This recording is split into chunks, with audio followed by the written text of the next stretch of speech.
1 கொரிந்தியர் 16ஆம் அதிகாரம் 11 to 20 வரை.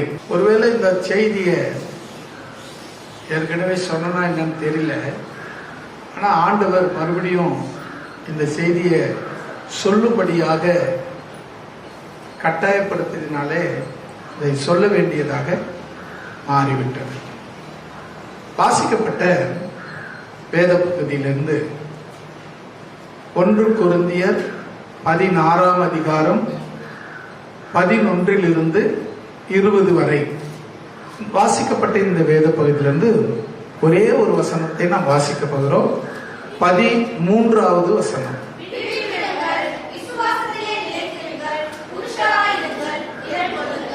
ஆமென். சூப்பரா ஒரே வாய்ஸ்ல 2-3 பேர் ஒரே வாய்ஸ்ல படிச்சீங்க, சந்தோஷம். இப்போ ஒரே ஒரு விஷயத்தை தான் நம்ம பார்க்க போறோம். அவரு என்ன சொல்றாருங்கிறத முக்கியமா, பொதுவாகவே ஒரு புஸ்தகத்தை எழுதும் போது முடிக்கும் போது ஒரு சில விஷயங்களை சொல்லி முடிப்பாங்க. ஒரு புஸ்தகத்தை எழுதும் போது ஆரம்பிக்கும் போது வாழ்த்து சொல்லி எழுதுவாங்க. அதே போல ஒரு புஸ்தகத்தை முடிக்கும் போது சில சில செய்திகளை சொல்லி முடிப்பாங்க. அதுபோல இந்த 1 கொரிந்தியர் புஸ்தகத்தை எழுதும்போது ஆசீர்வதிச்சு எழுதுறாங்க. அதே மாதிரி முடிக்கும் போது நீங்க இப்படி இருங்க அப்படின்னு சொல்லி முடிக்கிறாங்க. எப்படி இருக்கணும்னு சொல்லிட்டு அந்த 13வது வசனத்துல சொல்றாரு, நீங்க ஒரு அடியில சொல்லமா, நீங்க விளைத்திருங்கள். 2 ஒரு அடியில சொல்லிடலாமா. 2வது விசுவாசம் இருக்க, அதுல நிலைச்சு நில்லுங்க.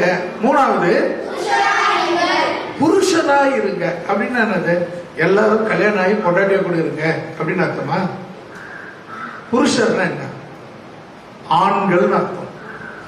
புருஷர்னா ஆண்கள் அர்த்தம். ஒவ்வொருவரும் அவரவர்கள் சொந்த புருஷனோடு அப்படின்னு எழுதியிருக்கு. அப்படின்னா என்ன அர்த்தம்? சொந்த கணவரோடு அப்படின்னு அர்த்தம். புருஷன்னா ஆண்கள், அப்படின்னு ஸ்திரீகள்னா பெண்கள் அப்படின்னு அந்த அந்த மீட்ல எழுதப்பட்டிருக்கு. நீங்க தைரியசாலியா ஆண்களா நிலைச்சு நில்லுங்க அப்படின்னு அர்த்தம். ஆண் புருஷர்களா இருங்க. அப்புறம் பாத்தீங்களா, திடன் கொள்ளுங்க, தைரியமா இருங்க, பயப்படாதீங்க அப்படிங்கிறது தான் இதனுடைய அர்த்தம்.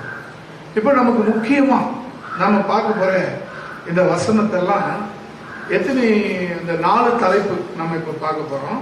இந்த 4 தலைப்புல எத்தனை தலைப்பை நான் சொல்ல முடியும்னு எனக்கு தெரியல, ஆனாலும் சொல்ல முயற்சி பண்றேன். எத்தனை தலைப்பு சொல்ல முடியும்னு நான் ட்ரை பண்ணி எவ்வளவு சொல்ல முடியுமோ அவளை உங்களோடு கூட பகிர்ந்து கொள்ளுகிறேன். ஏனென்றால் இந்த நமக்கு தேவன் நல்லவராக இருக்கிறார். அல்லேலூயா.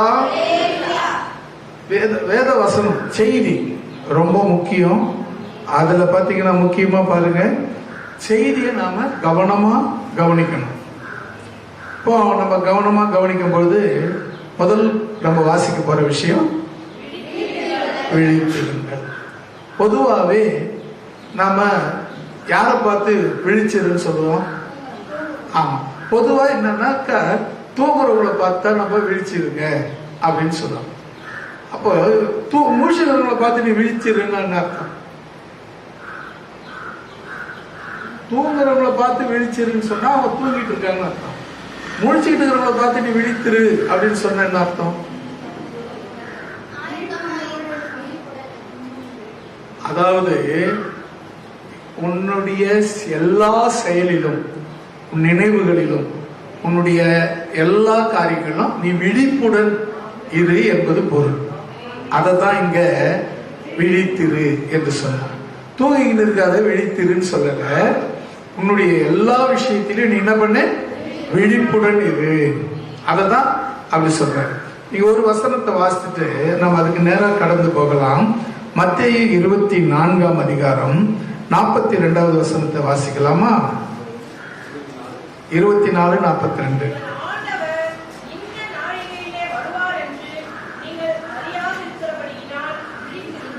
மறுபடியும் சொல்லுங்க. போதும். மறுபடியும் சொல்லுங்க. போதும் போதும் போதும். யாருங்க? உங்க ஆண்டவருங்க. அல்லேலூயா.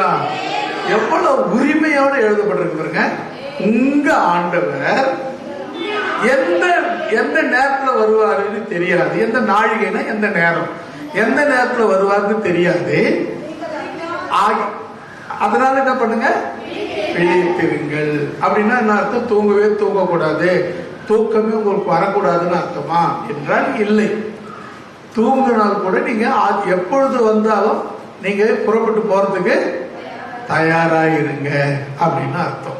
இந்த விழித்திருக்கிற இந்த காரியங்களை நம்ம பார்க்கும் பொழுது அவசியம் நமக்கு தெரிஞ்சிருக்கிற ஒரு விஷயத்தை பார்க்காம போக முடியாது.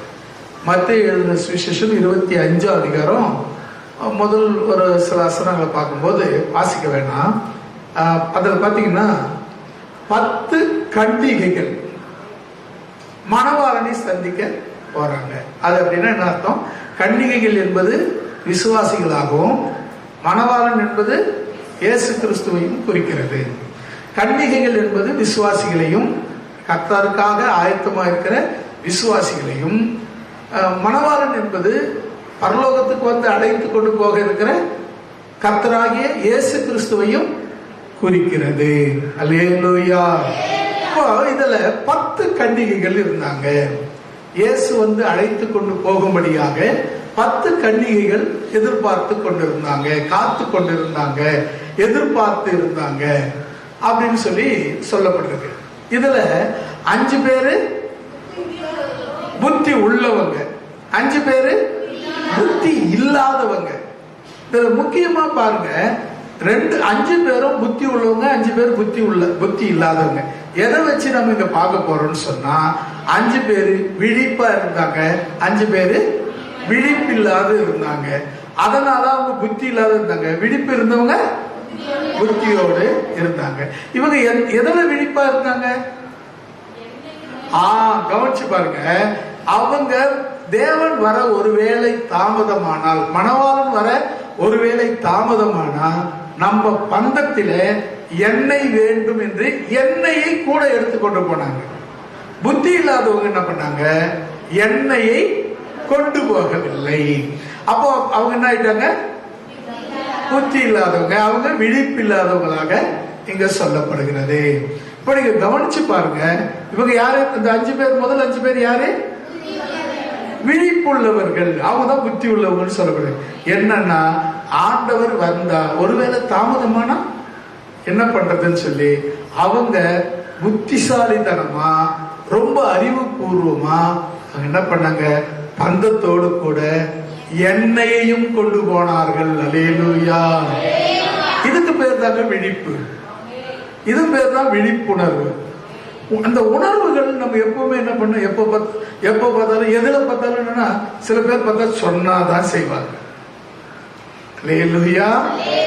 நீங்க இயேசுவை எப்ப ஏற்றுக்கிட்டீங்களோ அப்பவே வீட்டுல பைபிள் படிக்கணும், ஜெபம் பண்ணணும், உங்க வீடு ஜெப வீடா மாறணும். சொன்ன செய்யறது இல்லை. இது சொல்லாவிட்டாலும் இந்த விழிப்புணர்வு உங்களுக்கு வரணும். ஏன் தெரியுமா? மற்றவங்கள்லாம் தேவனை ஒரு சிலையாகவோ, ஒரு போட்டோவாகவோ, ஒரு கல்லாகவோ, ஒரு சாணி முத்தையாகவோ பார்க்கறாங்க. நீங்க மட்டும்தான் தெய்வத்தை தெய்வமாகவே பார்க்கறீங்க. அதனால நீங்க என்ன பண்ணணும்னா, எப்பொழுதும் விழித்திருக்க வேண்டும். அதாவது புத்திசாலித்தனமா இருக்க வேண்டும். அல்லேலூயா. ஜெபத்துக்கு போறீங்க. இப்போ ஜெபத்துக்கு போறீங்கன்னு வச்சுக்கோங்களேன். ஜெபத்துக்கு போகும்போது என்னென்ன எடுத்துட்டு போகணும்? ஐயோ, இதெல்லாம் எடுத்துட்டு வராது வந்துட்டுமே அப்படின்னு சொல்றீங்கன்னா, பைபிள் எடுத்துட்டு வரல, பாட்டு புக் எடுத்துட்டு வரல, பெண் எடுத்துட்டு வரல அப்படின்னு சொன்னா நீங்க யார் தெரியுமா? விழிப்பு இல்லாதவங்க. எப்படி இன்னும் தெளிவா சொன்னா, புத்தி இல்லாதவங்க. எல்லாத்தையும் கையில எடுத்துட்டு போறீங்க அப்படின்னு சொன்னா நீங்க யாரு? விழிப்பு உள்ளவங்க. இன்னும் தெளிவா சொல்றேன்னா, புத்தி உள்ளவர்கள். அல்லேலூயா. நாம ஜெபத்துக்கு போறோம். ஒருவேளை தேவன் எனக்கு ஒரு வேலையை இட்டா அதை செய்யக்கூடிய பலத்தோடு கூட நான் போக வேண்டும். அல்லேலூயா. இது ஜெபத்துல உட்கார்ந்து இருக்கீங்க, ஆண்டவர் உங்களை 1 மணி நேரம் நிக்க சொல்றாரு. என்னன்னு தெரியல, எழுது 1 மணி நேரம் நில்லுன்றார். தூண்டிக்கிட்டே இருக்கிறார், 1 மணி நேரம் நில்லு, சீக்கிரம் எழுது நில்லுன்னு தூண்டி நிறுத்தி விடுறாரு, தூக்கி நிறுத்துறாரு. அப்போ அந்த நிற்கக்கூடிய பலன் உனக்கு இருக்க வேண்டும்.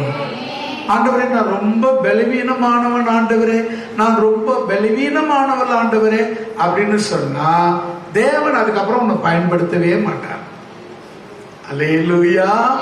நீ எப்பொழுதும் எதுக்கும் தயாரா இருக்கணும். அல்லேலூயா. எப்படிங்க? எப்பொழுதும் எதுக்கும் தயாரா இருக்கணும். அதுதான் விழிப்போடு இருக்கிறது, அதுதான் உஷாரா இருக்கிறது, அதுதான் ஆயத்தமா இருக்கிறது. இதுக்குதான் ஆயத்தம், இதுக்குதான் புத்திசாலித்தனம், இதுக்குதான் எல்லாமே இப்படி சொல்ற வார்த்தைகள் எல்லாம் இதுக்குதான். பவுல் அப்போஸ்தலர் இந்த வார்த்தையை சொல்லும் போது அழகா தெளிவா சொல்ற, விழிப்புள்ளவர்கள் ஆயிருங்க, விழித்திருங்கள். விழித்திருங்கன்னா புத்திசாலித்தனமா இருங்கன்னு அர்த்தம். விழிப்புறதுன்னா எதுக்கும் தயாரா இருங்கன்னு அர்த்தம். ஆமா தானே? எதுக்கும் தயாரா? நீங்க ஜெபம் பண்ண சொன்னா எந்த நேரத்தில் ஜெபம் பண்ண? ஐயோ இந்நேரத்தில் போய் ஜெபம் பண்ண சொல்றீங்க, எனக்கு நான் ஆயத்தமாவே இல்லையே சொல்ற ஆட்கள் இருக்காங்க. திடீர்னு ஒரு பாட்டு, சகோதரி ஒரு பாட்டு பாடுங்க, ஐயோ நான் தயாரா இல்லையே. எதுக்கு தயாரா இருக்கணும்? நீ என்ன பெரிய பாடகியா? பாடம் போனாங்க கூப்பிட்டுருக்காங்களா? மேடையில பாட போறியா? வாயில வந்ததா ஆண்டவர் நோக்கி பாடு. அதுதான். நீ எதுக்கும் தயாரா இருக்கணும். ஜெபம் பண்ண சொன்னாலும் தயாரா இருக்கணும், பாட்டு படிக்க சொன்னாலும் தயாரா இருக்கணும், முட்டி போட சொன்னாலும் தயாரா இருக்கணும், எழுந்து நிக்க சொன்னாலும் தயாரா இருக்கணும். எல்லாத்துக்கும் நீ தயாரா இருக்கணும். அதுதான் விழிப்பு. அல்லேலூயா. எல்லாத்துலயும் நீங்க விழிப்போடு இருக்கணும்.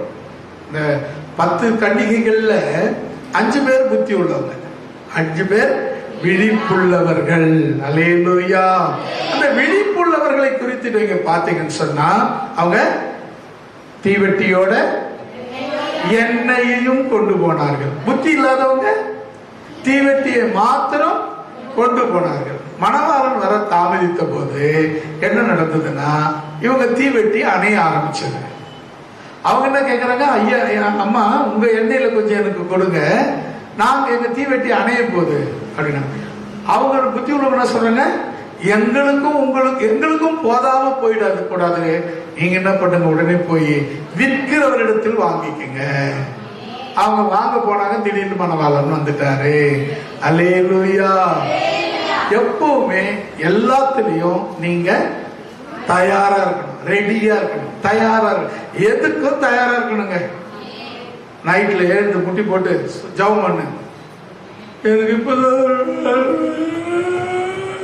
அப்படின்னு சொல்லக்கூடாது. இப்பதான் நான் கண்ணை இஸ்துக்கிட்டே போது தூக்கம் வருது அப்படின்னு ஒரு வார்த்தை கூட மட்டும் வரக்கூடாது. எப்ப எழுந்து முட்டி போடு ஜெபம் பண்ணுன்னு சொன்னாலும் அப்பவே அப்பவே அப்பவே எல்லாத்துக்கும் நீ தயாரா இருக்கணும். ஆண்டவர் உணர்த்தணும், அப்படி நடத்தணும் உங்களை. அதுக்கு நீங்க ஒத்து போகணும். நான் எதுக்குமே ஆண்டவரோட ஒத்து போக மாட்டேன்னா நீங்க யார் தெரியுமா? புத்தி இல்லாத ஸ்திரீகள், புத்தி இல்லாத கன்னிகைகள். அப்ப நீங்க எப்படிப்பட்டவங்களா இருக்கணும்? புத்தி உள்ள, அதாவது விழிப்புள்ள கன்னிகைகளாக இருக்க வேண்டும். எப்ப வந்தாலும் ஆண்டவர் நைட்டு 12 மணிக்கு வராருங்க, நாங்க நியாயம் பகல் பூரா சும்மா இருந்துட்டு நைட்டு 12 மணிக்கு அங்க வரணும், நான் நல்லா தூங்குற நேரங்க அது அப்படின்னு சொன்னீங்கன்னா நீ யார் தெரியுமா? எஸ். எந்த நேரமும் ஆண்டவருக்கு ஒண்ணுதான், நைட்டும் பகலும் அவருக்கு சரி. எந்த நேரத்திலையும் அவருக்கு வர்றதுக்கு உரிமை இருக்கு. நீங்க எதுக்கு எப்பவுமே தயாரா இருக்க வேண்டும். அல்லேலூயா. ஏன்னா சூழ்நிலை எப்படி இருக்கணும் தெரியாது. எப்போ இப்ப பாத்தீங்கன்னா வந்திருக்கிற நீங்கள்ல ஜெபம் பண்ணுங்கன்னா ஒரு சிலர் பேர் ஜெபம் பண்றீங்க, ஒரு சிலர் வந்து உட்காந்து அப்படியே போயிடுறீங்க. ஏன்? நீங்க புத்தி இல்லாதவங்களா புத்தி உள்ளவங்களா? ஜெபம் எதுக்கு நம்ம வந்தோம்? இப்போ எதுக்கு எங்க போறோம்னு சொல்லிட்டு வந்தீங்க? அப்புறம் ஜெபத்துக்கு போறேன்னு சொல்லிட்டு வரீங்க. பொதுவா வந்து ஜெபத்துக்கு போறேன்னு தான் சொல்லிட்டு வருவீங்க. ஒரு சிலர் சர்ச்சுக்கு போறேன்னு சொல்லுவீங்க, ஒருத்தர் ஆலயத்துக்கு போறேன்னு சொல்லுவீங்க. குறிப்பா ஆலயத்துக்கு எதுக்கு போறோம்? ஜெபம் பண்ண போறோம். எத்தனை பேர் ஜெபம் பண்ணீங்க? முடியறதுக்குள்ள எத்தனை பேர் ஜெபம் பண்ணுவீங்க? ஆனா பண்ணவங்களே பண்ணுவாங்க, பண்ணாதவங்க கம்முன்னு தான் இருப்பாங்க. அதுக்கு என்ன அர்த்தம் தெரியுமா? பண்றவங்க பண்ணாதவங்க அவ்வளவுதாங்க விஷயம். ஏன்னா நீ வந்துட்டு ஜெபம் பண்ண, ஒரு சந்தர்ப்பம் கிடைச்சா அந்த ஜெபம் உன்னுடையதா இருக்கணும்.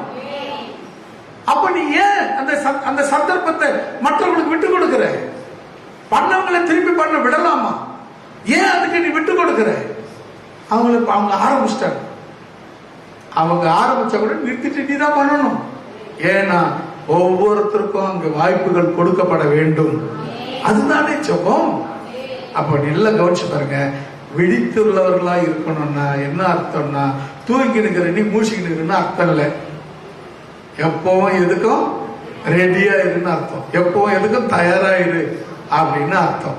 இந்த கன்னிகைகள் 10 பேர்ல அவங்க 5 பேரு புத்தி உள்ளவங்க, 5 பேர் புத்தி இல்லாதவங்க. 5 பேர் எல்லாத்துக்கும் தயாரா இருப்பாங்க, தயாரா வந்தாங்க. 5 பேரு தீவெட்டி மட்டும் தூக்கி ஓடிட்டாங்க. என்ன ஆகி போச்சு? என்ன காலி ஆகி போச்சு. அப்ப என்ன என்ன தேடுறாங்க? பக்கத்துல கேக்குறாங்க, பக்கத்துல கடங்கிற மாதிரி பக்கத்துல கடை வாங்குறாங்க. அவங்க என்ன பண்ணாங்க? அம்மா எங்களுக்கு போதாது போயிடக்கூடாது, எங்க கிடைக்குதோ அங்க போய் வாங்கிக்க அப்படின்னு சொல்லிட்டாங்க. போற நேரத்துல இவர் வந்துட்டாரு. அப்ப கைவிடப்பட்டாங்க. அப்புறம் வந்து கதவை தட்டுறாங்க. ஆண்டவரே ஆண்டவரே, எங்களுக்கு கதவை திறக்கணும், நாங்க உமக்காக இப்படி பண்ணோமே, அப்படி பண்ணோமே, அதை பண்ணோமோ, இதை பண்ணோமே அப்படின்னு சொன்னால் கூட கதவு திறக்கப்பட மாட்டாது. உங்களை அறியேன் என்று சொல்லிவிடுவார். அல்லேலூயா. ஆகையினால் அருமையான தேவனுடைய பிள்ளைகளே, நீங்கள் விழிப்புள்ளவர்களாக இருக்க வேண்டும், அல்லவென்றால் புத்தி உள்ளவர்களாக இருக்க வேண்டும். அல்லேலூயா. இதுல எத்தனை பேர் எப்படிலாம் புத்தி உள்ளவங்களா இருந்தாங்க, எதுல புத்தி உள்ளவங்களா இருந்தாங்கன்னு சொல்லிட்டு ஒரு சில வசனங்கள்ல நான் உங்களுக்கு சொல்லிக் கொடுக்க போறேன். 1 மார்க் எழுதின சுவிசேஷம் 13ஆம் அதிகாரம் 36வது வசனம்.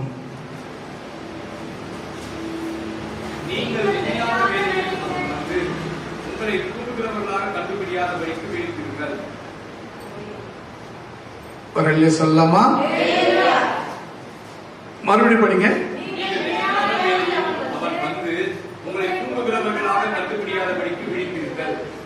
இங்க கவனிச்சு பாருங்களேன். நீங்க நினைக்காத நேரம், அதாவது நினையாத நேரம், நினைக்காத நேரம், அவர் வந்து உங்களை தூங்குகிறவர்களாக அவர் கண்டுபிடியாதபடிக்கு விழித்திருங்கள். இப்ப பாருங்க, நினையாத நேரம் சொல்லியாச்சு முதல்ல. அப்புறம் தூங்குகிறவர்கள் அப்படின்னா என்ன அர்த்தம்? நினையாத நேரம், நீ எப்போ நினைக்கலையோ அப்போ அவரு வரலாம், அப்போ அவரு வருவார். நினையாத நேரம், அதை ரொம்ப முக்கியமா கவனிங்க. அந்த வசனம் ரொம்ப, அந்த வார்த்தை ரொம்ப முக்கியம். நீ எதிர்பார்க்காத நேரம். நாம சில நேரத்துல சில நேரத்தை தான் முக்கியப்படுத்துவோம். காலையில வருவார், காலையில ரெடியா இருப்போம். சாயங்காலத்துல வருவார், சாயங்காலத்துல ரெடியா இருப்போம். ஒரு சிலர் நடுராத்திரில வருவாரப்பா, அப்ப நடுராத்திரில ரெடியா இருப்போம். அப்படி இல்லை, அவர் எப்ப வேணாலும் வரலாம். அல்லேலூயா. நீ நினைக்காத நேரத்துல அவர் வரலாம். அதனால நீ தூங்குகிறவர்களா இராமல், அதாவது தூங்குறவங்கன்னா அசதியா இராமல், புத்தி இல்லாதவர்களா இராமல், எப்பொழுதும் நீங்கள் விழித்திருக்கிறவர்களாக அல்லது தயாராக இருக்கிறவர்களாக அல்லது ஆயத்தமாய் இருக்கிறவர்களாக நீங்கள் உங்களை மாற்றிக்கொள்ள வேண்டும். அல்லேலூயா. இதுல முக்கியமா சொல்லப்பட வேண்டிய விஷயம் என்னன்னா, நினையாத நேரம். அல்லேலூயா. எப்போ வருவாரு? நீ நினைச்சிருக்கவே மாட்ட, அப்போ வருவாரு. அவன் இயேசு கிறிஸ்து எப்போ வரப்போறாரு தெரியாது. அதுக்காகத்தான் ஆயத்தமாறு, விழித்திரு. எப்போ வராது யாருக்குமே தெரியாது. தேவ தூதர்களுக்கு தெரியாது. ஒரு பக்த அழகா பாடினார், சீர்காழி எஸ் பிரகாசன் ஒருத்தர், அவர் பாடினார், கேட்டேன் கேட்டேன் கேட்டேன் என்று என் இயேசு எப்போது வருவார் என்று அப்படி பாடுவார். நான் மலைகளை கேட்டேன், தேவ தூதர்களை கேட்டேன். அப்புறம் கடைசியா எல்லாரையும் கேட்டுட்டு கடைசியா இயேசுவை போய் கேட்டாராம், இயேசுவே எப்பொழுது உங்கள் வருகை என்று. அவரு தெரியாது என்றார், கடந்தே சென்றார். அவருக்கு தெரியாதுன்னு சொல்லிட்டு போயிட்டாராம். அவர் வர போறது பிதா ஒருவர் தவிர வேற ஒருவருக்கும் தெரியாது. நினையாத நேரத்திலே இயேசு வருவார். அதனால நீ இப்போ நீ ஒரு நேரத்தை வச்சுக்கிட்டு அந்த நேரத்துல வருவார், அந்த நேரத்துல வருவார், அந்த நேரத்துல டிங்கு டிங்கு டிங்கு டிங் வந்துட்டு வருவார் வருவார் டிங் டிங் டிங் டிங் சொல்லிக்கிட்டு இருந்தீங்கன்னா அதுக்கு வேலைக்கு ஆகாது. எந்த நேரத்துல வேணாலும் அவர் வரலாம். அவருக்கு உத்தரவு போட உனக்கு அதிகாரம் கிடையாது. அவர் எப்போ வராரோ அப்படி தயாராயிரு. அவர் எப்போ வராரோ அப்படி புறப்படுறதுக்கு தயாராயிரு. அதுதான் நினையாத நேரம். அந்த நேரத்தை நீ போக்க விட்டுனா நீ தூங்குகிறவர்களுக்கு சமமாய் போவாய். தூங்குறவர்களுக்கு ஒண்ணும் தெரியாதுங்க. சில பேர் பாத்தீங்கன்னா அசந்து தூங்குவாங்க. அது பேர் கணனித்திரை ஆவி. அதாவது என்னன்னா மரண தூக்கம் தூங்குறான் பாவன் அப்படின்னு சொல்லுவாங்க.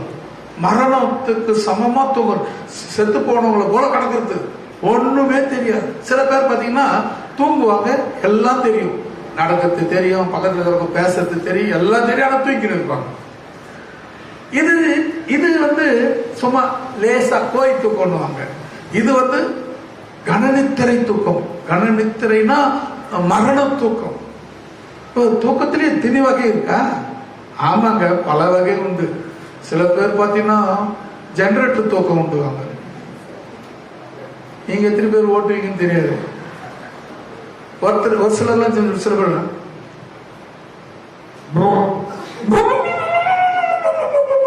அப்படின்வாங்க. பக்கத்துல இருக்கிறவங்க அலறி பிடிச்சி எழுந்து ஐயோ என்ன ஆச்சுன்னு தெரியலையே அப்படின்வாங்க. ஒரு சிலர் வேற வேற மாதிரியே தூங்குவாங்க. அதெல்லாம் அவங்க வீட்டில் இருக்கிறவங்களுக்கு அவங்களுக்கு அனுப்புறோம். என்னை பத்தி கேட்டீங்கன்னா எங்க வீட்டில் இருக்கிறவங்களுக்கு தான் தெரியும் நான் எப்படி தூங்குவேன். அவங்க என்ன பண்ணுவாங்க, சில நேரத்தில் பெரட்டி விட்டுட்டு தூங்குவாங்க. என்னை பெரட்டி ஒரு பக்கம் விட்டுட்டு தூங்குவாங்க. ஏன்னா பொதுவாக எல்லாரும் மெல்லாந்து படுக்கும்போது அந்த கோட்டை என்னது கொரட்டை வரும். அவங்க கொஞ்சம் ஒருக்கழிச்சு விட்டாங்கன்னா கொஞ்சம் கொரட்டை குறையும். அதுக்காக என்ன ஒரு பெரட்டி உரமா ஒதுக்கி விட்டுட்டு தூங்குவாங்க. அவங்க எங்க வீட்டுக்காரங்க தூங்கும் போது நான் என்ன பண்ணுவேன், பெரட்டிக்கிட்டுலாம் விடுறது கிடையாது, பட்டுன்னு ஒன்று கொடுத்துருவேன், எழுந்து திருப்படு பெரட்டி விடுறது என்னால முடியாது பாருங்க. அதனால அப்படி சொல்றேன். எதுக்கு இது சொல்ல வரேன்னு சொன்னா, நாம தூக்கத்தை நாம எப்பொழுதும் விழிப்போடு கொடுத்தோம். தூங்குங்க, ஆனா விழிப்போடு தூங்குங்க. எப்பவும் எதையும் நாம தூக்கத்துல கூட நமக்கு எல்லாம் தெரியணும். அப்படியே அடிச்சு போட்ட மாதிரி தூங்குறது, ஒண்ணுமே தெரியாது. தூங்கணும், யாரு வந்தாங்கன்னு தெரியாது, யாரு போனாங்கன்னு தெரியாது. அப்புறம் வயிற்றுல வாயில அடிச்சுட்டா ஐயோ இதெல்லாம் திருடி போட்டான், அதை திருடி போட்டான், எதை திருடி போட்டான் அப்படின்னு வயிற்றுல வாயில அடிச்சு. சில பேர் பகல் பூரா நல்லா தூங்குறாங்க, நைட்டு நல்லா தூங்குறாங்க. இது எப்படிங்க முடியுது? பகல் பூரா நல்லா தூங்குறாங்க. மறுபடியும் சொல்ல கேளுங்களேன், பகல் பூரா நல்லா தூங்குறாங்க, நைட்டு பூரா ரொம்ப நல்லா தூங்குறாங்க. இது எப்படிங்க முடியுது? நைட்ல பகல்ல தூங்கிட்டோம்னா நைட்ல ரொம்ப நேரம் முடிச்சுட்டு தகுது. தூக்கம் வரல என்னமோ பிறந்து உருண்டு நிமிந்து எழுந்து உக்காந்து நடந்து அடைச்ச தூக்கம் வர மாட்டேங்குதுன்றோம். இதுக்காக கூடுமானவரை பகல்ல தூங்காத பார்த்துக்கிறது, கண்ணை அப்படி பிரிச்சு வச்சு உட்காந்துக்கிறது, நைட்ல தூக்கம் வர மாட்டேங்குது. ஆனா ஒரு சிலர் பாத்தீங்கன்னா நைட்டும் பகலும் சேர்ந்தே தூங்குறாங்களே.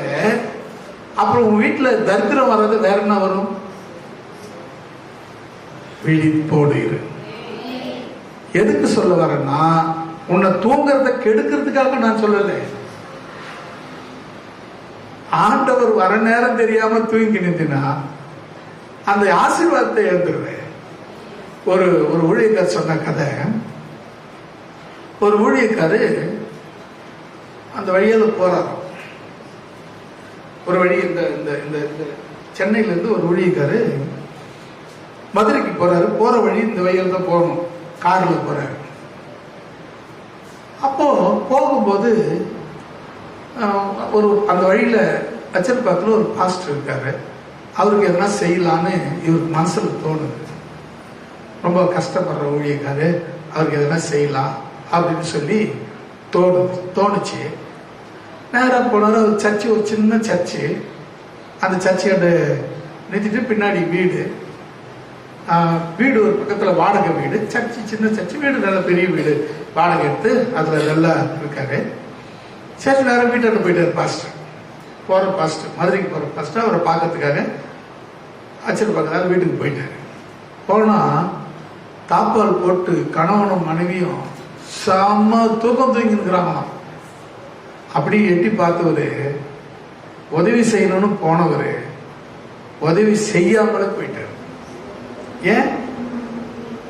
நீங்கள் நினையாத நேரத்தில், படிங்க அந்த வசனத்தை, நினையாத வேளையில் ஆண்டவர் வந்து உங்களை தூங்குகிறவர்களாக கண்டால், தூங்குகிறவர்களாக கண்டுபிடியாதபடிக்கு ஒரு அழிவே சொல்லுங்க. அந்த ஊழியக்காரர் அவருக்கு செய்ய நினைச்சது என்னாச்சு? கிடைக்காம போச்சு. பகல்ல என்னடா தூக்கம்.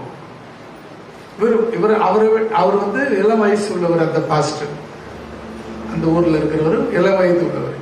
வர்ற பாஸ்டர் வயசானவர். வயசான நான் ஊழியர் செய்யறேன், இளம் வயசு உள்ள நீ தூங்கிக்கிட்டு இருக்கிற. அப்போ அவருக்கு எப்படி உதவி செய்ய மனசு வரும்? உதவி செய்யவே இல்லை. அப்ப நீங்க பாருங்க, நிறைய பேருடைய ஆசீர்வாதம் இந்த தாங்க இழந்து போகுது. இப்ப தேவன் வராருங்க, உங்க வீட்டுக்கு வராரு. என்ன பண்ணிட்டு இருக்க? தூங்குங்க. ஒரு 45 வயசுக்கு மேல ஒரு அரை மணி நேரம், ஒரு 1/4 மணி நேரம் தூங்குங்க பகல்ல. ஆனா காலையில எழுந்திருக்கிறது, சமைச்சு கிமைச்சு சாப்பிட்றது, படுத்துக்கிறது, திரும்பி 1 மணிக்கு எழுந்திருக்கிறது, மூஞ்ச கழுவுறது, சமைச்சு வச்சு காலையில வச்சுட்டு அதை சாப்பிட்றது, திரும்பி படுக்கிறது, 5 மணி வரலும் தூங்குறது, திரும்பி 5 மணிக்கு எழுந்திரிச்சு சமைச்சு 6 மணிலேருந்து 5, 6, 7 மணிக்கெல்லாம் சாப்பிட்டுட்டு திரும்பி 8 மணிக்கே படுத்துக்கிறது. இப்படி நீ தூங்கிக்கிட்டு இருந்தா ஆசீர்வாதம் எப்படி உன் வீட்டுக்கு வரும்? என்ன வரும் அங்க? என்ன வரும் அங்க? தரித்திரம் வரும். வீட்டுக்கு வந்தாலும் நான் அப்படின்னு சொல்லி. ஏன்னா நீங்கள் விழித்திருக்கிறவர்களாக இருக்க வேண்டும், தூங்குகிறவர்களாக அல்ல, விழித்திருக்கிறவர்களாக இருக்க வேண்டும். அதுதான் வேதம் தெளிவாய் சொல்லுகிறது. நீங்க உங்கள் தூக்கத்திலே நேரத்தை செலவிடாதபடி ஜபத்திலே நேரத்தை செலவிடுங்கள். தூங்குற நேரம் கொஞ்ச நேரம் உட்காந்து சோத்திரம் சோத்திரம் சோத்திரம் சொல்லிக்கலாமே, கொஞ்ச நேரம் சொல்லாமே.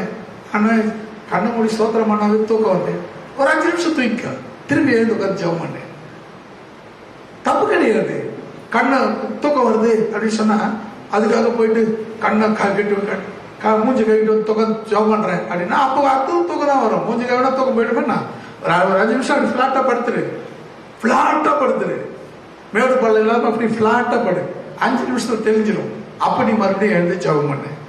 என்ன விஷயம்னா தேவன் எப்போ வருவார் தெரியாது. அல்லேலூயா. ஜாக்கிரதையா. இன்னைக்கு சில பேர் பார்த்தீங்க தூங்கிய ஆசீர்வாதத்தை இழந்தவங்கலாம் நிறைய பேர் உண்டு. வேற வேலை இல்லைங்க, ஒன்றும் கவலைப்படாதீங்க. வேலை இல்லைன்னா ஒன்றும் பிரச்சனை இல்லை. பைபிள் படிங்க, ஜெபம் பண்ணுங்க. வேலை இல்லைன்னாக்கா அதுக்கு அந்த நேரத்தை தூங்கி தான் ஆகணும்னு அவசியம் கிடையாது. நீங்க பாத்தீங்கன்னா நான் வந்து பாத்தீங்கன்னா கட்டல்ல என் ரூமுக்கு போயிடுவேன், சாப்பிட்டு என் ரூம் போயிடுவேன், போயிட்டு பைபிள் படிப்பேன், பிரசங்கம் எடுப்பேன், அப்படியே தூக்கிடுவேன், அப்படியே எழுந்து திரும்பி பைபிள் படிப்பேன், அப்படியே பிரசங்க குறிப்பு எடுப்பேன், அப்படியே பாட்டு எழுதுவேன். கடைசியா இப்போ ஒரு பாட்டு எழுதுனேன். அதுதான் நான் வெள்ளிக்கிழமை பாடினேன்னு நினைக்கிறேன். அருவே உருவே குருவே சரணம், ஆதியும் அந்தமும் ஆனாய் சரணம். அருவே உருவே குருவே சரணம், ஆதியும் அந்தமும் ஆனாய் சரணம். அருவே உருவே குருவே சரணம், ஆதியும் அந்தமும் ஆனாய் சரணம். ஆதியும் அந்தமும் ஆனாய் சரணம். அல்லேலூயா. என்னன்னா அப்ப இந்த பாட்டு எப்படி அப்படியே போய் அப்படின்னா கிடையாது. நம்ம எப்பவுமே ஜபத்தோடு இருக்கிறோம். நமக்கு தோன்றது ஜபமாவோ பாடலாவோ தான் தோணும், வேற ஒன்றும் வராது. இந்த வார்த்தைகளை பாருங்க, என் புத்திக்கு எட்டாத வார்த்தை. அருவே உருவே குருவே சரணம், என் புத்திக்கு எட்டாத வார்த்தை. இதெல்லாம் நான் கேட்காத வார்த்தை. ஆண்டவர் எனக்கு அதை எழுதுறபடி அந்த இது சந்ததம் வர மாதிரி எழுதுது. ஓ பாருங்க, அப்ப இது பெரிய விஷயம் இல்லையா? இன்னும் ஒரு 3 பாட்டு போட்ட 200 பாட்டு ஆயிடும் நம்ம சபை பாட்டு. கிருபை அவ்வளவும். அல்லேலூயா. ஒவ்வொரு ஞாயிற்றுக்கிழமும் முதல் பாடலே நம்ம பாட்டு தான் பாடுறோம். அப்போது பெரிய விஷயங்கள் என்னன்னு சொன்னா, நீங்க எல்லா நேரத்திலும் தூங்குற நேரம் போக, நான் எங்க நைட்டு பகலுமே தூங்குறேன், அப்புறம் தூங்குற நேரம் போவேன்னா அப்புறம் எங்க டைம் கிடைக்கும்? சில பேர் சொல்லுவாங்க, எனக்கு டைமே கிடைக்கல. என்னங்க பண்றீங்க அப்படின்னா, காலையில எழுந்திருக்கிறேன்னா, சமைக்கிறேன்னா, சாப்பிட்றேன்னா, அதுக்கப்புறம் நான் படுத்துருவேன். அப்புறம் அப்படின்னா 10 ஒரு 12 மணிக்கு 12 மணிக்கு ஒரு 1:30 மணிக்கு எழுந்திருப்பேன். கொஞ்சம் மூஞ்சி கழிப்பேன், திரும்பி 1 மணிக்கெல்லாம் சாப்பிடுவேன். அப்புறம் கொஞ்சம் 1/2 மணி நேரம் உட்காந்துன்னு இருப்பேன், பேசிட்டு இருப்பேன். திரும்ப போய் படுத்துருவேன்னா அதுக்கு ஒரு 5 மணி வரலாம் ரொம்ப டயர்டா இருந்துச்சா தூக்கிட்டேன். அப்படி என்னடா கேட்க தோணுது இல்ல? ஒண்ணுமே கிடையாது, ஒரு வேலையும் கிடையாது. தின்றது தூங்குறது, தின்றது தூங்குறது. உன் வீட்டுல தரித்திரம் தான் இருக்கும். அருமையானவர்களே, நீங்கள் ஜாக்கிரதையாயிருங்கள். வசனத்தின்படி நம்மை ஆயத்தப்படுத்திக் கொள்ளலாம். இன்னொரு வசனம், 2வதாக ஒரு வசனத்தை வாசிக்கலாம். லூக்கா எழுதின சுவிசேஷம் 21ஆம் அதிகாரம் 36வது வசனம்.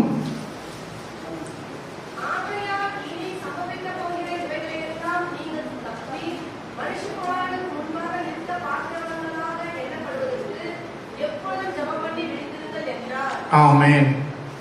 சொல்லலாமா? எப்படி விழித்திருக்கணும்? ஜபம் பண்ணி விழித்திருக்க வேண்டும். இது ரொம்ப முக்கியம். இது நான் எல்லாரும் சொல்லிட்டாங்க, ஜபம் பண்ணுங்க, எப்பொழுதும் தூங்கினே இருக்காதீங்க.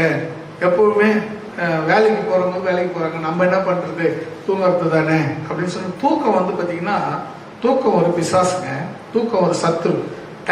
டைமுக்கு போக மீதிலாம் பெற்ற நேரத்தில் தூங்குறோம்னா அது ஒரு பிசாசு. அது தூக்கத்தை விரும்பாதே,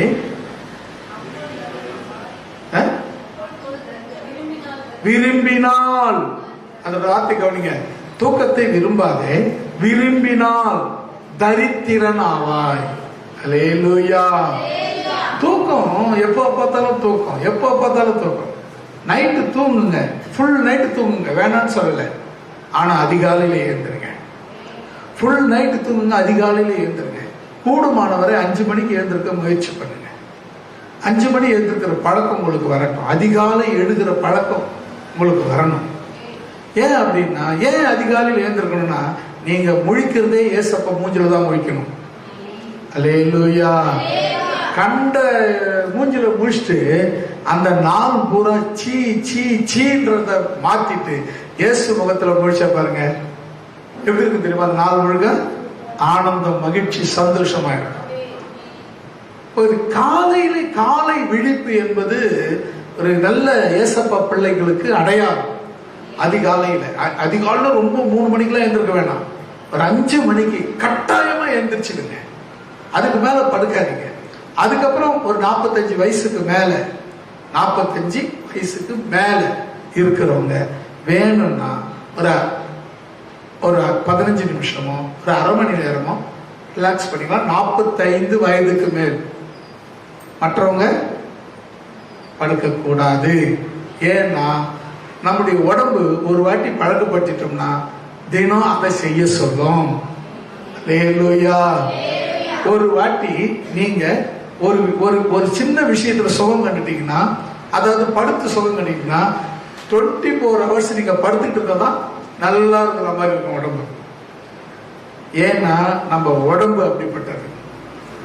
நம்முடைய ஆத்மாவில சோர்வு வந்துடுச்சுன்னு சொன்னா எப்பொழுதும் அப்படியே எப்போ பார்த்தாலும் டயர்டா, இன்னமும் ஒரு இன்னைக்கு பூரா மவுண்டி எடுத்து கொத்தனவர் மாதிரியும், இன்னைக்கு பூரா பெரிய அவங்க அந்த வேலையை இந்த வேலையை இழுத்து போட்டு செய்கிற மாதிரியும் என்னங்க டயர்டா இருக்கலாம்.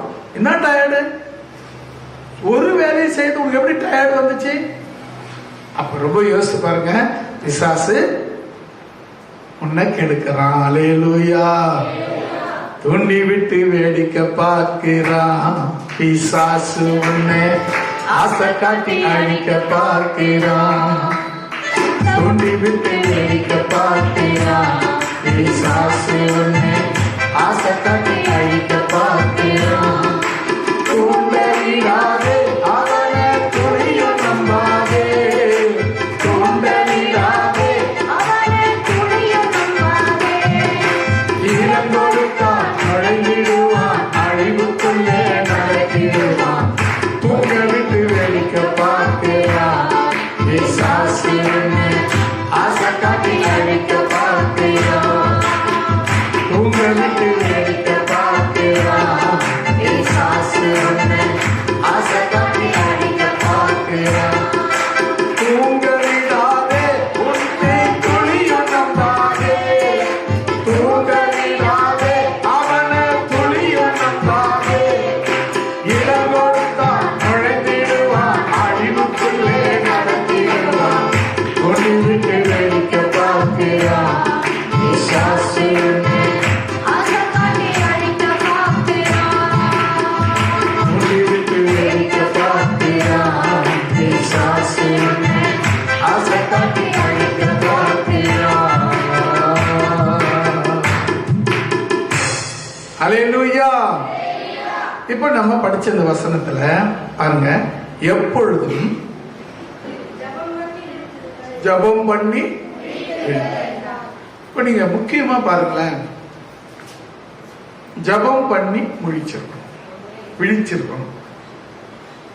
அடுத்த வசனத்துல இன்னொரு வசனத்தை பார்க்கிறோம், ஜபத்திலே விழித்திருங்கள் அப்படின்னு இருக்கு.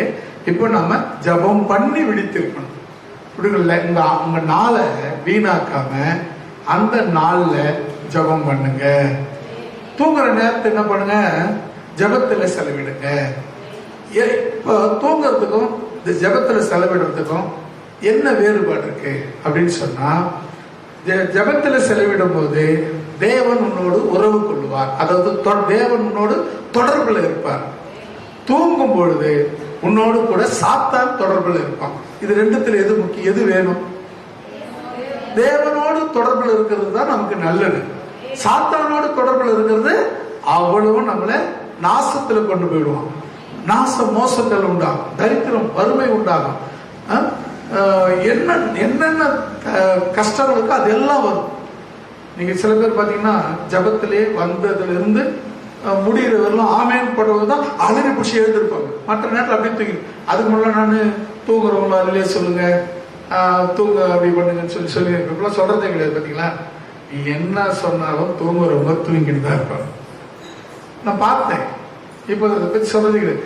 வசனம் கேட்கறவங்கன்னு வராங்க பாரு, அவங்க கேட்டுக்கிட்டே தான் இருப்பாங்க. அவங்கள யாராலையும் தடுக்கவே முடியாது. தூங்குறவங்களை தடுக்க முடியாது.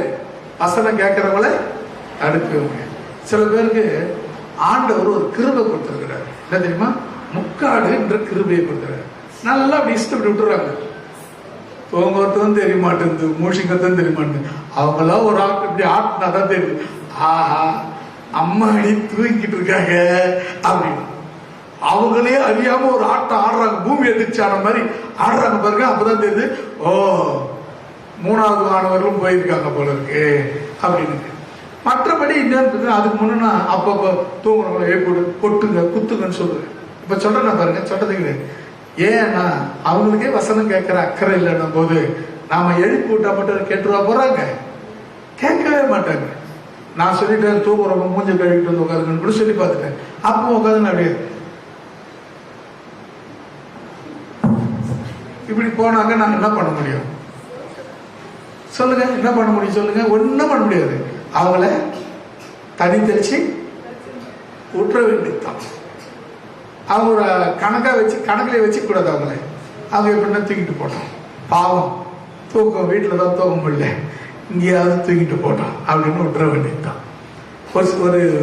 ஒருத்தர் வருவாங்க, ஒரு சகோதரி அதுக்கு முன்னே வருவாங்க, இப்போ இல்லை அவங்க அதுக்கு முன்னே வருவாங்க.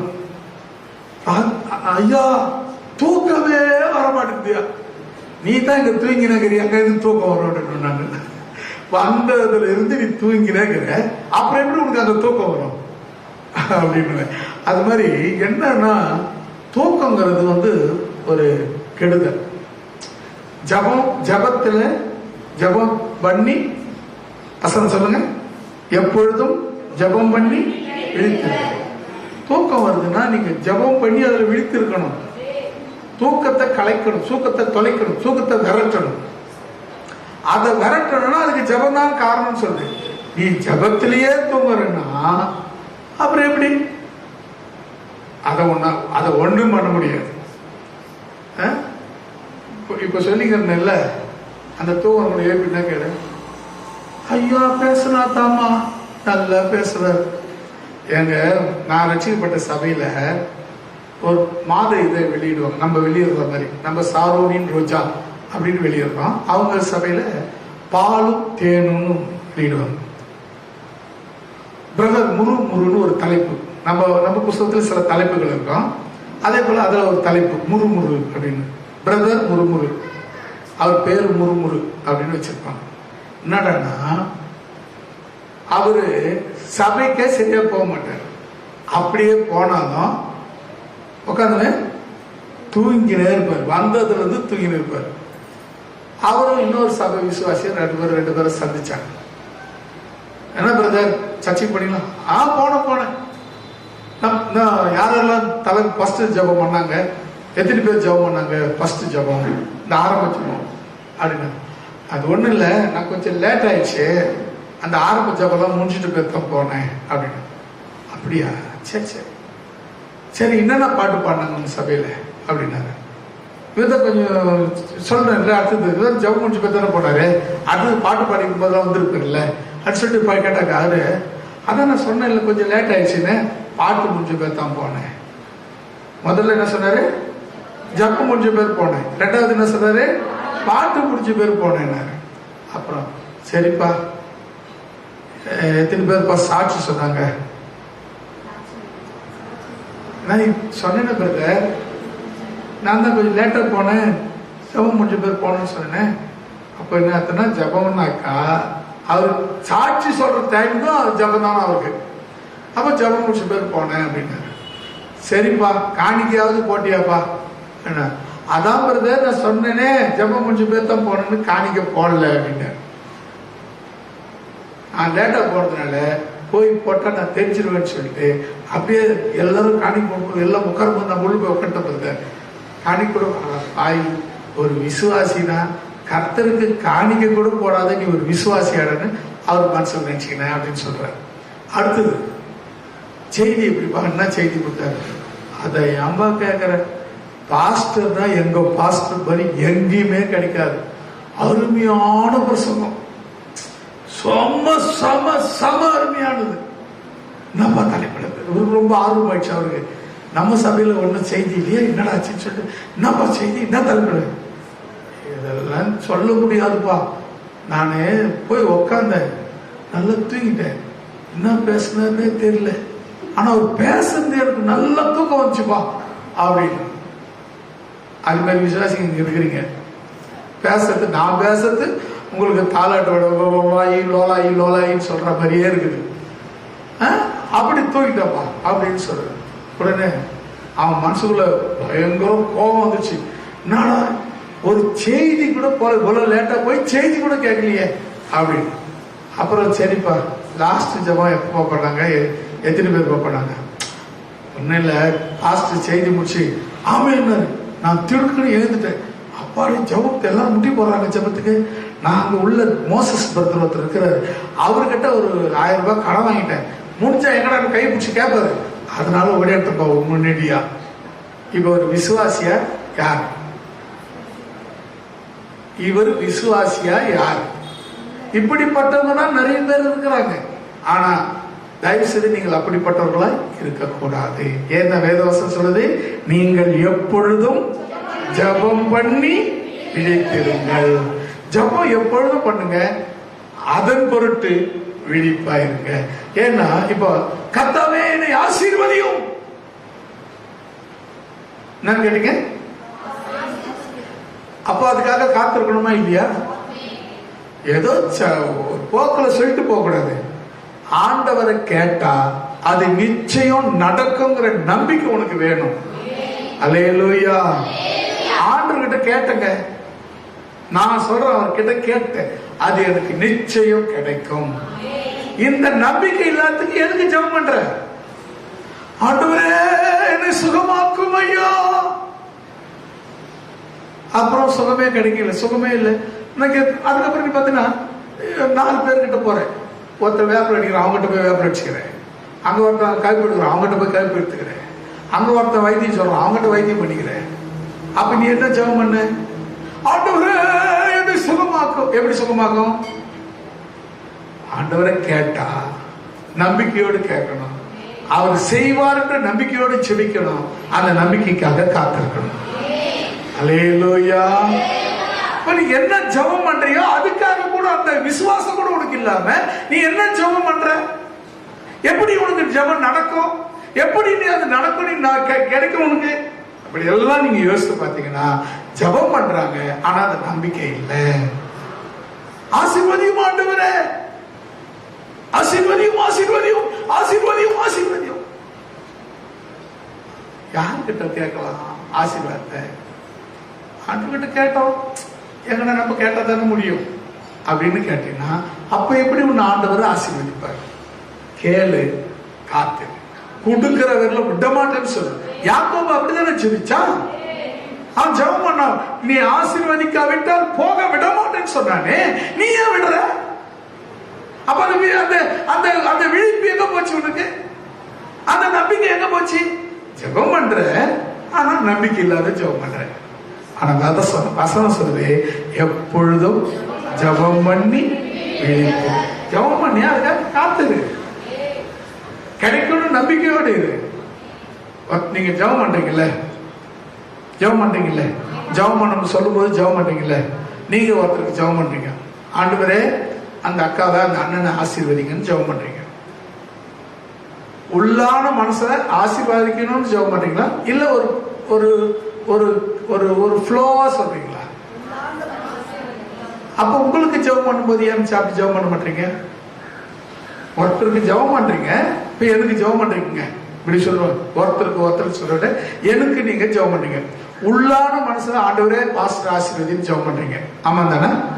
ஆமே. எல்லாரும் மனசாட்சியின்படி எல்லாரும் பாஸ்டர் ஆசீர்வதிக்கணும் தான் ஜெபம் பண்ணுவீங்க, நான் நம்புறேன். உங்களுக்காக நீங்க ஜெபம் பண்ணிக்கும் போது நீங்க ஏன் அந்த விசுவாசம் இல்லாம போச்சு? சுகம் ஆண்டவரே, சுகம் கூட ஆண்டவரே, கொடுப்பாரோ மாட்டாரோ எதுக்கு ஒரு மாத்திரை போட்டு வைப்போம். அப்போ விசுவாசம் எங்க? அந்த காத்திருப்பு எங்க? கேட்டு ஏன் அவர் கொடுக்கிறாரா இல்லையான்னு காத்துரு. மாத்திரை போடு, தப்புன்னு சொல்லல. ஆனா நீ முழுக்க முழுக்க அப்படியே சொல்றீங்க, அப்புறம் பார்த்தீங்க எங்கே போற, தொப்புடு போய் எங்க வீட்டு கிடக்குற. அப்படியானா ஒரு விஷயத்தை நல்லா தெரிஞ்சுக்க, எப்பொழுதும் ஜெபம் பண்ணு, ஜெபம் பண்ணு, காத்திரு. அதாவது விழித்திரு, காத்திரு. ஜெபம் பண்ணு, விழித்திருனா காத்திருக்கணும். அதுக்காக கிடைக்கும் வரை விடக்கூடாது. யாக்கோபு ஜெபம் பண்ணார் இல்ல, பண்ணாரா இல்லையா? எவ்வளவு நேரம் பண்ணாரு? எவ்வளவு நேரம் பண்ணாரு? எவ்வளவு நேரம் பண்ணாரு? ரா முழுவதும், ஒரு ராத்திரி புறா ஜெபம் பண்ணாருங்க. யாக்கோபு ஒரு ராத்திரி புறா ஜெபம் பண்ணாரு. என்னன்னு ஜெபம் பண்ணாரு? என்னை ஆசீர்வதிக்காவிட்டால் போக விட மாட்டேன், உம்மை போக விட மாட்டேன் அப்படின்னு சொன்னாரு. ஆசீர்வதிச்சாரா?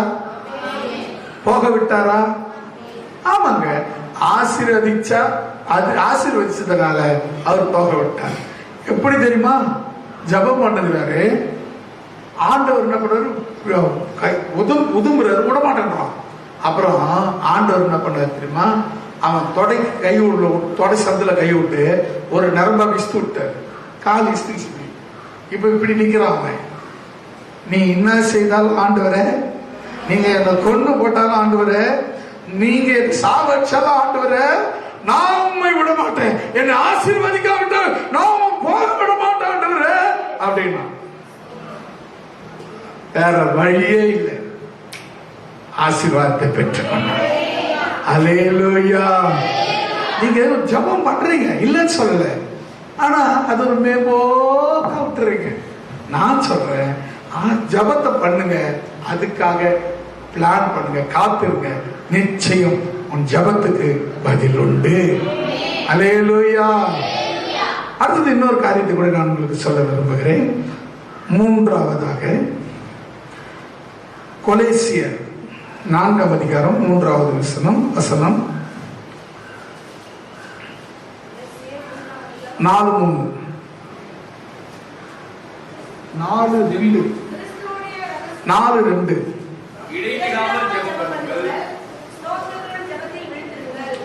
ஆமா சொல்லலாமா? ஐயா, ஆமா, பிரைஸ் தி லார்ட். ஹல்லேலூயா. மறுபடியும் அதே வசனத்தை படிங்க. ஒரு ரெண்டு சொல்லலாமா? என்ன பண்ணுங்க அப்படின்னா என்ன அர்த்தம்? கேப் விடாம ஜெபம் பண்ணிக்கிட்டே இருங்க. எப்பெல்லாம் சமயம் கிடைக்கிறதோ கிடைக்கலையோ அது டைம் படுத்தி டைம் ஒதுக்கி ஜெபம் பண்ணிக்கிட்டே இருங்க. அப்புறம் சோத்திரத்துடன் ஜபத்தில் விழித்திருக்கிறது. இப்ப பாத்தீங்களா, ஜபத்துல விழித்திருக்கிறது. இப்போ முதல்ல பட்சமே ஜபம் பண்ணி விழித்திருங்க. இப்போ ஜபத்திலேயே விழித்திருக்கணும். ஏன் தெரியுமா? நீ என்ன பண்றன்னு உனக்கு தெரியும், என்ன கேட்கறன்னு உனக்கு தெரியணும், என்ன பேசுறன்னு உனக்கு தெரியணும், என்ன ஆண்டவர்கிட்ட சொல்றன்னு உனக்கு தெரியணும். ஏன்னா ஒரு சிலர் என்ன தெரியுமா, ஜெபம் பண்ணுவாங்க, என்ன ஜெபம் பண்ணீங்கன்னு திருப்பி கேட்டா அது எப்படின்னா, கொஞ்சோண்டு ஒரு யாரோ பக்கத்துல தும்பிட்டாங்கன்னா போச்சு, ஜெபம் கட்டாயிடும். ஏன் தெரியுமா? அவங்க ஒரு ஃப்ளோவா போயிட்டு இருக்காங்க. சும்மா பக்கத்துல ஒரு தும்பிக்கின்னு இரும்பிக்கின்னு உட்காந்துக்கிறேன். நான் ஒரு ஃப்ளோவா போய்கிட்டு இருக்கிறேன். இந்த நேரத்தில் எங்கிருந்து ஒரு இரும்பல், எங்கிருந்து ஒரு தும்பல் அப்படின்னு சொல்லி தும்புனாங்கன்னா இரும்பல் ஜபம் போயிடும். ஏன்னா அது ஒரு ஃப்ளோவா, அது என்ன தெரியுமா, அப்படியே ஒரு மனப்பாடமா போறது. எப்படிங்க? ஒரு மனப்பாடமா போறது. ஜபம் அப்படி கிடையாதுங்க. எப்படி இருக்கணும் தெரியுமா? இடைவிடாம ஜெபம் பண்ணணும். எப்பொழுதும் எப்பெல்லாம் நேரத்தை ஒதுக்கி டைம் இருக்கு அதெல்லாம் ஒதுக்கி ஜெபம் பண்ணணும். 1 மணி நேரம் ஃப்ரீயா இருக்கிறேன்னு வச்சுக்க, அதெல்லாம் 10 நிமிஷம் ஜெபம் பண்ணு. அல்லேலூயா. 1 மணி நேரம் நீ ஃப்ரீயா இருக்கிறன்னு வச்சுக்கோ, அதெல்லாம் 10 நிமிஷம் ஜெபம் பண்ணு. ஒரு இடத்துல இருக்கிற அங்க உட்காந்துலாம் பண்ண முடியாது. ஏன்? அங்க எல்லாரும் நீ முட்டி போட்டுலாம் சொல்லுது. உட்காந்து அப்படியே கண்ணை முடிக்க, ஆண்டவர் பாரு, சோத்திரம்னு மனசுக்குள்ள சொல்லு. உனக்கும் ஆண்டவருக்கு தானே தெரியும். இது பக்கத்துல தெரியணும்னு அவசியம் இல்லையே. அல்லேலூயா. பட்டலாமா வேண்டாமா? அப்ப நீங்க பாருங்க, இடைவிடாமல் ஜெபம் பண்ணணும். அடுத்தது சோத்திரத்துடன் ஜபத்தில விழித்திருக்கணும். ஜபத்துல விழித்திருக்கிறதுல என்னன்னா, நீ என்ன கேட்கிற, எதை கேட்கிற, அது நடக்குமா நடக்காதா, இது தெரிஞ்சு கேட்கணும். அல்லேலூயா. இப்போ உதாரணத்துக்கு ஒரு சின்ன பையன், ஒரு 5 வயசு பையன், அவன் ஜெபம் பண்ண சொல்லி அவன் யாரோ சொன்னது காதல மனசுல வச்சுக்கணும். ஆண்டவரே எனக்கு ஒரு கல்யாணம் பண்ணும் ஐயா அப்படின்னு ஜெபம் பண்றான். அந்த ஜபம் அவன் ஜபம் பண்ணது ரைட்டா தப்பா? தப்பு. ஏன்? அந்தந்த காலத்துக்கு ஏற்ற மாதிரி அந்த காரியம் நடக்கணும். அவன் யாரோ சொன்னதை கேட்டுக்கிட்டு இப்போ ஒரு வாலிப வயசுல இருக்கிற ஒருத்தரையும் எங்களுக்கு கல்யாணம் வேணும்னு கேட்டிருப்பாங்க, ஜெபம் பண்ணியிருப்பாங்க. அதை இவன் கேட்டு என்ன பண்ணியிருப்பான், இவனும் என்ன பண்ணும், ஒரு ஆண்டு நம்ம அவங்க சொன்னாங்களே நாமளும் கேட்கலாம் அப்படின்னு கேட்டிருப்பான். அதுக்குதான் என்ன சொன்னா, ஸ்தோத்திரத்தோடு ஜபத்துல விழித்திருக்கிறது. அதான் எதை கேட்கணும், எதை கேட்கக்கூடாது, எதை சொல்லணும், எதை சொல்லக்கூடாது, எதை பேசணும், எதை பேசக்கூடாது. ஏன் தெரியுமா? ஒரு தலைவர்கிட்ட போய் எப்படி பேச, ஒரு உன்னை விட எல்லாத்துலேயும் பெரிய ஒரு பணக்காரர்கிட்ட போய் ஹலோ அப்படின்னு சொல்லுவியா? ஹலோ மிஸ்டர் அப்படின்னு சொல்லுவியா? ஒரு பெரிய பணக்காரங்க, அவன் வீடு வசதியா ஆஸ்தியோட இருக்கிறான், அவனை பார்த்து ஹலோ மிஸ்டர் அப்படின்னு சொல்லுவியா? சொல்லிட்டு அங்க வந்துருவியா? யோசிச்சு பாருங்களேன். அப்போ தேவன் இந்த உலகத்தில் ஐஸ்வர்ய சம்பன்னர், அவர்கிட்ட போய் ஹலோ ஆண்டவரே என்னப்பா எப்படிங்கிற அப்படின்னு சொல்லுவியா? ஏன்னா அவர் தெய்வங்கிற பயபக்தி உனக்கு வேணும். அந்த ரெக்வஸ்டோடு நீங்க ஜெபம் பண்ணணும், அந்த மரியாதையோடு ஜெபம் பண்ணணும். சில பேர் மரியாதை இல்லாத ஜெபம் பண்ணுறது, அது ஆண்டவரே நீ என்ன பண்ணிட்டு இருக்க, என்னப்பா ஆண்டவரே நீ அப்படிலாம் கேட்டா மரியாதை இல்லாத ஜெபம். ஜபத்துல நீ மரியாதையோடு ஜெபம் பண்ணணும். அப்போ ஜபத்துல நீ விழித்திருக்கணும்னா நீ என்ன ஜெபம் பண்ற, என்ன கேட்கறங்கிற அறிவு உனக்கு வேண்டும். அல்லேலூயா. ஏன்னா டைம் ஆயிடுச்சுனால உனக்கு சீக்கிரமா நான் சொல்லி முடிக்கிறேன். அடுத்தது பாருங்க, நான்காவதாக அப்போஸ்தலர் 20:31. சீக்கிரம் படிங்க, முடிச்சிடலாம். ஆனபடியால் நான் 3 வருஷ காலமாய் இரவும் பகலும் கண்ணீரோடு இடைவிடாமல் அவனவனுக்கு புத்தி சொல்லிக் கொண்டு வந்ததை நினைத்து விழித்திருங்கள். அடுத்தது புத்தி சொல்றத நினைச்சு விழிச்சிடணும். இப்ப நான் சொல்றது உங்களுக்கு புத்திமதி தான். இதை நினைச்சு, ஏன்னா நான் சொந்தமா சொன்னேன்னா நீங்க அதுக்கு ஒரு பொருட்டா எண்ண வேண்டியதில்லை. வேதம் சொல்லுகிறத உங்களுக்கு எடுத்து சொல்றதுனால இதை நினைத்து எச்சரிக்கையாயிருங்கள்.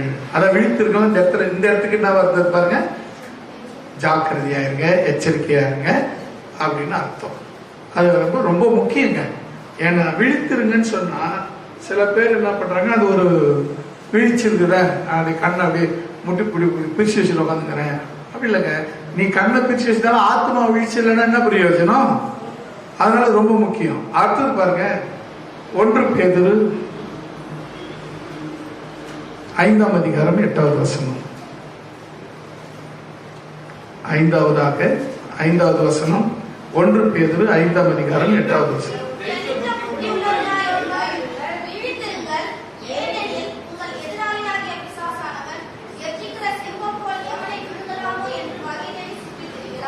ஆமென்.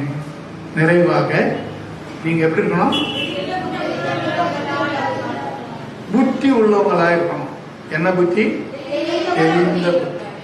இப்போ நீங்க பேசுறதுக்கு முன்ன, ஒருத்தர்கிட்ட பேசுறதுக்கு முன்ன நீங்க தெளிவா இருக்கிறீங்களான்னு பார்க்கணும். இப்போ ஒரு குடிக்காரன் பேசுறதுக்கும் ஒரு சாதாரண பேசுறதுக்கும் வித்தியாசம் இருக்கும்.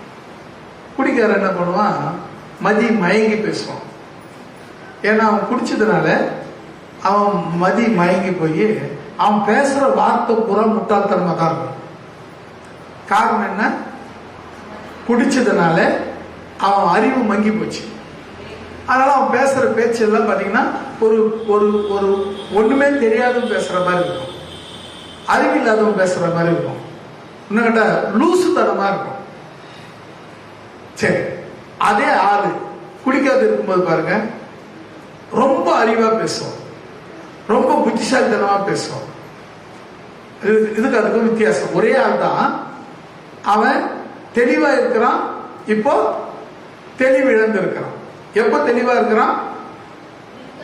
குடிக்காம இருக்கும்போது. குடிச்ச பிறகு அந்த தெளிவை இழந்துறான்.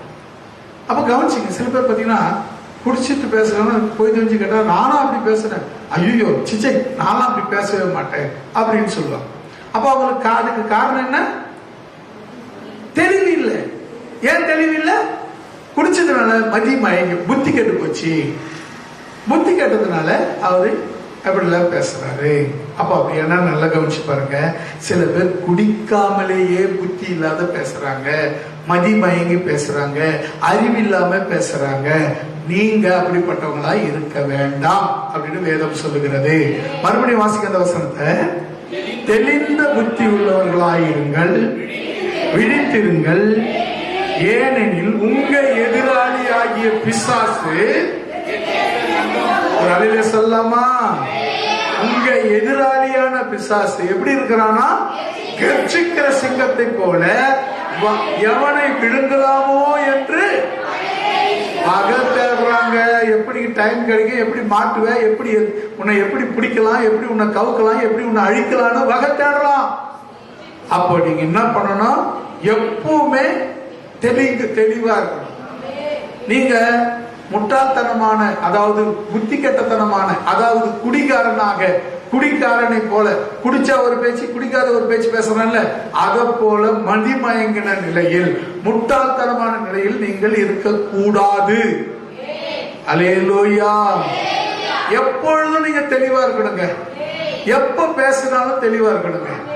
ஆனா பாத்தீங்கன்னா ஒரு விஷயம் தெரியுமா, ஒரு தாத்தா நான் தான் வச்சுக்கலேன், இப்ப என் குழந்தைங்க எங்க பேரங்கிட்ட பேத்திக்கிட்ட பேசுறது வச்சுக்கலேன், ரொம்ப இறங்கி அவங்க லெவலுக்கு, குழந்தை லெவலுக்கு இறங்குறது. ஒரு தாத்தா அந்த குழந்தைகிட்ட எப்படி ஆயிடுறாரு, குழந்தை மாதிரியே மாறிடுறாரு. ஆனா ஒரு அப்பா அவங்க பிள்ளைகிட்ட குழந்தை மாதிரி மாறுறது கிடையாது. அவங்க கிட்ட என்ன பண்றாரு, கண்டிப்பா நடக்கிறாரு. அதே பேரங்கிட்ட பேத்திக்கிட்ட குழந்தை போல மாறுறாங்க. இது என்னங்க அநியாயம். புள்ளகிட்ட வந்து கண்டிப்பா நடக்கிறது, பேரங்கிட்ட வந்து குழந்தை போல மாறுறது, இது என்ன ஒழுங்கு இல்ல. அந்த வயசுல என் பிள்ளைய இப்படித்தான் நடத்தணுங்கிற எண்ணம், இந்த வயசுல என் பிள்ளை அவன் பிள்ளைய ஒழுங்கா நடத்திக்குவான்ற விஷயம். நாம குழந்தைகிட்ட பாசமா இருப்போம், நாம சீக்கிரமா போயிடுவோம், அந்த குழந்தைக்கு நம்மளால பாசத்தை மட்டும் கொடுத்துட்டு போயிடுவோம் அப்படிங்கிற எண்ணமே தவிர அது குழந்தை அனுபவம் இல்லை. அல்லேலூயா. நிறைய பேருக்கு அது புரியுறது கிடையாது. எங்க கட்ட மட்டும் கண்டிப்பா வளர்த்த, இப்ப குழந்தை கட்ட மட்டும் இப்படி கொஞ்சம் பேசுற அப்படின்னா அதுக்கு அர்த்தம் இல்லை. உன்னை கண்டிப்பா நான் வளர்த்துட்டேன், நீ உன் பிள்ளைய கண்டிப்பா வளர்த்துக்கோ. நான் இப்போ அந்த குழந்தைகிட்ட என் அன்பை மட்டும் பாசத்தை மட்டும் தான் காட்ட போறேன், கண்டிப்பா காட்ட போறது இல்லைன்னு ஒவ்வொரு பெரியவங்களும் அப்படிதான் மாறி வர்றாங்க. அல்லேலூயா. எல்லா பெரியவங்களும், எல்லா வீட்டு பெரியவங்களும் பாத்தீங்கன்னா அந்த அப்பா அம்மா பிள்ளைங்க கிட்ட வந்து ரொம்ப குருன்னு இருப்பாங்க, பேரங்கிட்ட வந்து சர்றன்னு போயிடுவாங்க. அதான் அதுக்கான அனுபவம், உண்மையான அனுபவம் அதுதான். கவனிச்சு பாருங்க. நீங்க எப்பொழுதும் தெளிந்த புத்தி இருக்கணும், தெளிவா இருக்கணும். எப்பவுமே சில பேர் பாத்தீங்கன்னா எப்பவுமே சில பேர் சரக்கு போட்ட மாதிரியே இருப்பாங்க. அது மாதிரி நம்ம இருக்கவே கூடாது. எப்பவுமே ஒரு தெளிவு நமக்கு இருக்க வேண்டும். நாம் இப்போ 4 தலைப்புல ஒரு தலைப்பு தான் முடிச்சிருக்கோம். என்ன தலைப்பு? விழித்திருங்கள். எப்படி விழித்திருக்கணும்? அவ்வளவுதான். கடைசிக்கு வந்துட்டுக்கிறீங்க. கடைசியில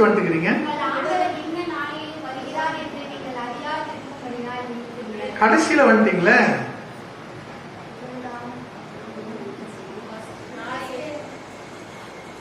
கடைசிக்கு வந்துட்டீங்களே. முதல்ல வந்து நீங்கள் அறியாத நேரத்தில் அவர் வருவார், அதனால விழித்திருங்கள். அடுத்தது மார்க் எதுல பாத்தீங்கன்னா தூங்காதபடி விழித்திருங்கள் சொன்னேன். மூன்றாவது ஜபத்துல ஜபம் பண்ணி விழித்திருங்கள் சொன்னேன். 4வது ஜபத்தில விழித்திருங்கள் சொன்னேன். 5வது